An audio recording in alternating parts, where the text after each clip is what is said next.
வணக்கம். இலங்கையின் இன்றைய தலைப்புச் செய்திகள். மட்டக்களப்பு பொதுப்பாலம் உடைந்து வீழ்ந்தது. போக்குவரத்து பாதிப்பு, அதிர்ஷ்டவசமாக உயிர் சேதமில்லை என்று அறிவிப்பு. சவுதி மற்றும் பிரான்சில் கோர விமான விபத்துக்கள், 25 பேர் பரிதாபகரமாக பலி. செம்மணி மனித புதைகுழிக்கு நீதி கோரி யாழ்ப்பாணத்தில் அமைதி பேரணி.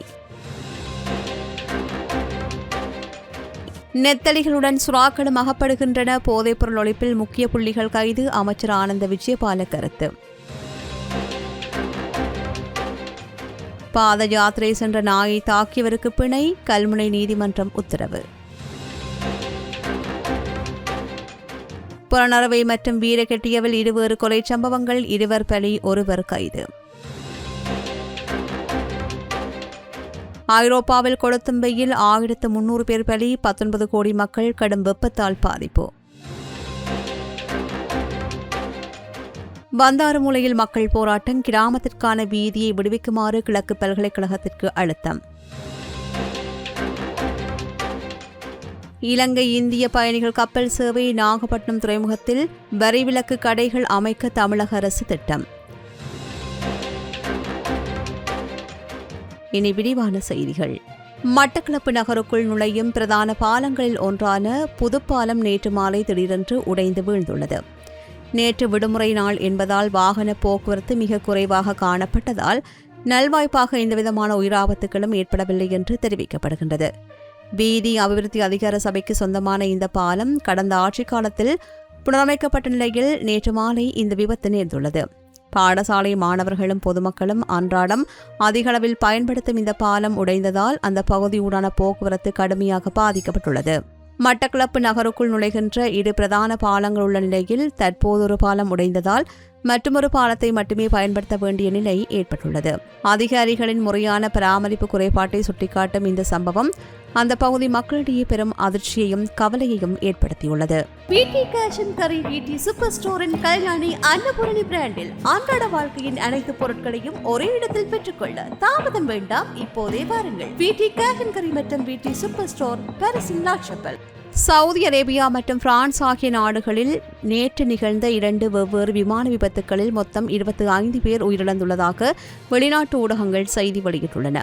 சவுதி அரேபியாவின் கிழக்கு கடற்கரையில் உள்ள ராஸ் தனுரா என்ற இடத்தில் அரசுக்கு சொந்தமான சவுதி அராம்கோ எண்ணெய் நிறுவனத்தின் ஹெலிகாப்டர் ஒன்று விபத்திற்கு உள்ளானது. இந்த விபத்தில் ஹெலிகாப்டரில் பயணித்த 14 பேரும் சம்பவ இடத்தில் உயிரிழந்தனர். விபத்திற்கான காரணம் இதுவரையில் கண்டறியப்படாத நிலையில் அதிகாரிகள் விசாரணைகளை ஆரம்பித்துள்ளனர். இதேவேளை வடகிழக்கு பிரான்சின் டாம்பைலன் நகருக்கு அருகே பாராஷூட்டிங் பள்ளி ஒன்றுக்கு சொந்தமான பயணிகள் விமானம் விபத்திற்கு உள்ளானதில் 11 பேர் உயிரிழந்துள்ளனர். பலியானவர்களில் விமானி, 5 மாணவர்கள் மற்றும் 5 பயிற்றுவிப்பாளர்கள் அடங்குவர். இந்த விபத்து குறித்தும் பிரெஞ்சு அதிகாரிகள் தீவிர விசாரணைகளை மேற்கொண்டு வருகின்றனர். யாழ்ப்பாணம் செம்மணி மனித புதைகுழிக்கு நீதி கோரி உரிமை பந்தம் என்ற பெயரிலான அமைதி வழி மக்கள் எழுச்சி போராட்டம் நேற்று மாலை செம்மணி சந்தி அணையா விளக்கு திடலில் உணர்வுபூர்வமாக இடம்பெற்றது.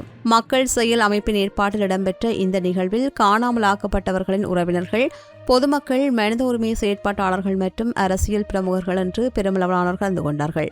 கடந்த வருடம் இதே நாளில் இதே இடத்தில் நடத்தப்பட்ட அணையா விளக்கு போராட்டத்தின் தொடர்ச்சியாக இந்த நிகழ்வு நடத்தப்பட்டது.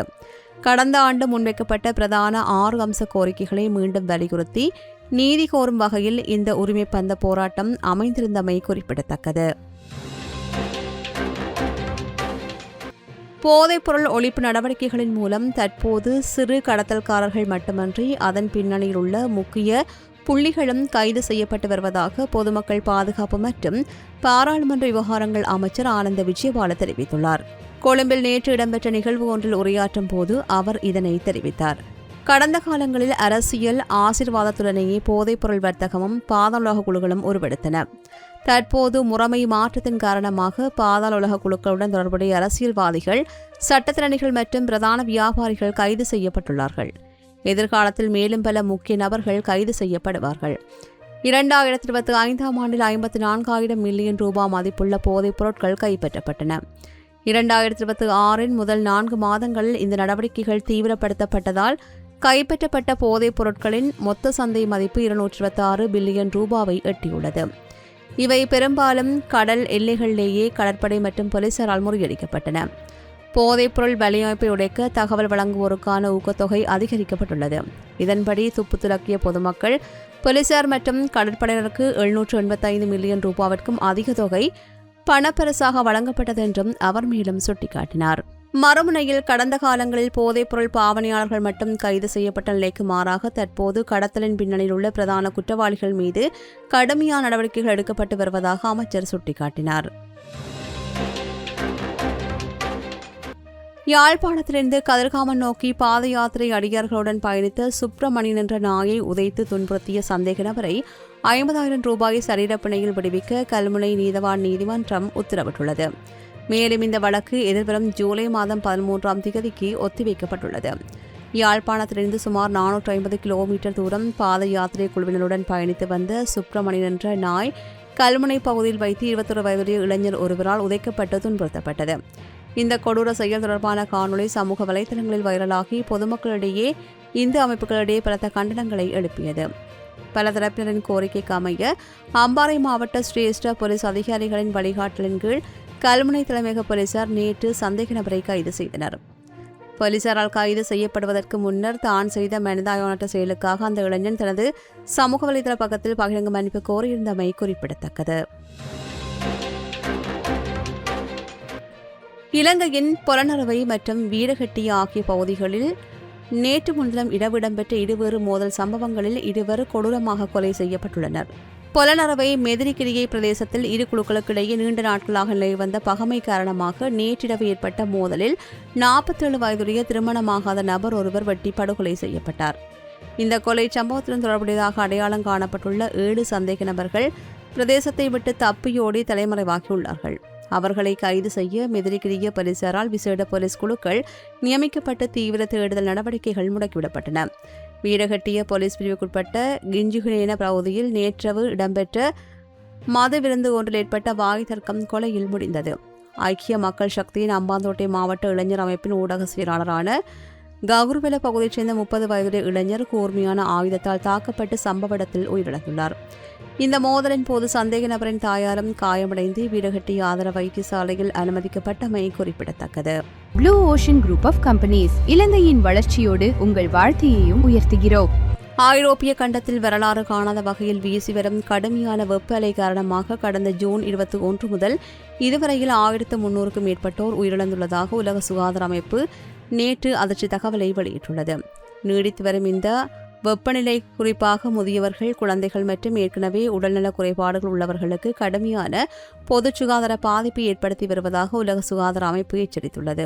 AFP செய்தி நிறுவனத்தின் மதிப்பீடுகளின்படி ஐரோப்பா முழுவதும் சுமார் 19.1 கோடி மக்கள் நேற்று குறைந்தபட்சம் 35 பாகேசி அல்லது அதற்கு மேற்பட்ட கடுமையான வெப்பநிலையை எதிர்கொண்டுள்ளார்கள்.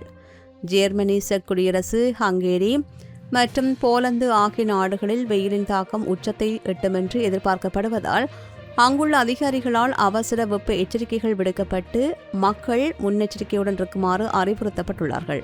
இந்த அசாதாரண வெப்ப அலை பல நாடுகளில் முந்தைய வெப்பநிலை சாதனைகளையும் முறியடித்துள்ளதுடன் பல இடங்களில் காட்டுத்தீயையும் தூண்டியுள்ளது. இதனால் மக்களின் அன்றாட வாழ்க்கை சீர்குலைந்துள்ளதுடன் சுகாதார சேவைகள் மற்றும் உள்கட்டமைப்புகள் மீது கடுமையான அழுத்தம் ஏற்பட்டுள்ளது. பொதுமக்கள் போதிய அளவு நீர் அருந்துமாறு, வெயில் உச்சமிருக்கும் நேரங்களில் தேவையின்றி வெளியில் செல்வதை தவிர்க்குமாறும், அண்டை வீட்டிலுள்ள முதியவர்கள் மற்றும் பாதிக்கப்படக்கூடிய நபர்களை கண்காணித்து பாதுகாக்குமாறும் சுகாதார அதிகாரிகள் தொடர்ச்சியாக வலியுறுத்தி வருகின்றனர். மட்டக்களப்பு வந்தாறு மூலையில் அமைந்துள்ள கிழக்கு பல்கலைக்கழகம் தமது கிராமத்திற்கு செல்கின்ற பிரதான வீதியை உடனடியாக விடுவிக்க வேண்டும் என்று வலியுறுத்தி அந்த பகுதி மக்களும் பொது அமைப்புகளும் இணைந்து கிழக்கு பல்கலைக்கழகத்திற்கு முன்னால் நேற்று கவனஈர்ப்பு ஆர்ப்பாட்டம் ஒன்றில் ஈடுபட்டனர். கடந்த 1990ஆம் ஆண்டு யுத்தகால பகுதியில் தங்களது கிராமத்திற்கு செல்கின்ற பிரதான வீதி மூடப்பட்டதாக ஆர்ப்பாட்டக்காரர்கள் தெரிவித்தனர். யுத்தம் முடிவடைந்த பின்னர் கிழக்கு பல்கலைக்கழகம் அந்த இடத்தில் சுற்றுமதில் அமைத்ததால் தங்களது கிராமத்திற்கான போக்குவரத்து வீதி முற்றிலுமாக தடைப்பட்டதாக மக்கள் சுட்டிக்காட்டினர். ஆர்ப்பாட்டம் இடம்பெற்ற இடத்திற்கு தேசிய மக்கள் சக்தியின் மட்டக்களப்பு மாவட்ட அமைப்பாளரும் விவசாய மற்றும் காணி அமைச்சர் இணைப்புச் செயலாளருமான திலகநாதன் மற்றும் இலங்கை தமிழரசுக் கட்சியின் செங்கலடி பிரதேச சபை உறுப்பினர் நாகேந்திரன் ஆகியோர் நேரில் வருகை தந்து மக்களின் குறைபாடுகளை கேட்டறிந்தனர். தங்களது நீண்டகால போக்குவரத்து பிரச்சினைக்கு உடனடியாக தீர்வு காணப்பட வேண்டும் என்ற நியாயமான கோரிக்கைகள் அடங்கிய மகஜர் ஒன்றையும் ஆர்ப்பாட்டத்தில் ஈடுபட்ட மக்கள் கையளித்திருந்தமை குறிப்பிடத்தக்கது.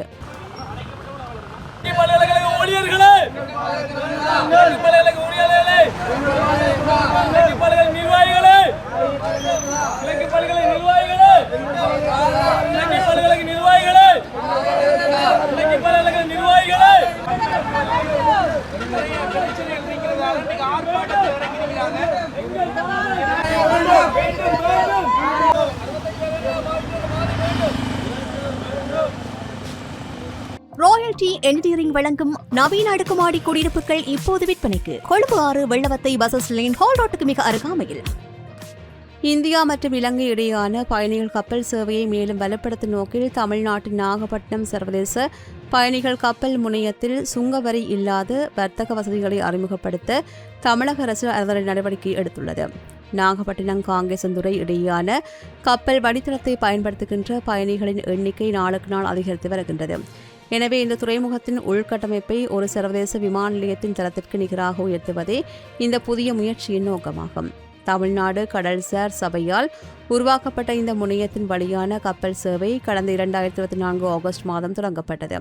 இதுவரையில் 25,000க்கும் மேற்பட்ட பயணிகள் இந்த வழித்தடத்தை பயன்படுத்தியுள்ளார்கள்.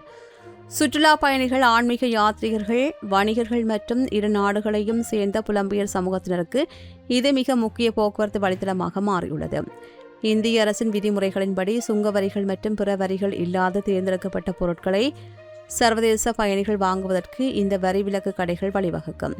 இதற்காக பூர்வாங்க ஏற்பாடுகள் எதிர்வரும் ஜூலை மாதம் தொடங்கப்பட்டு அடுத்த 6 மாதங்களுக்குள் கடைகள் முழுமையாக திறக்கப்படும் என்று எதிர்பார்க்கப்படுகின்றது.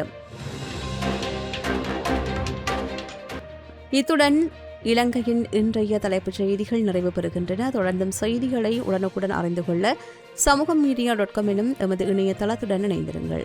எமது RIP பேச்சுக்கு கிடைத்த மரண அறிவித்தல்கள்.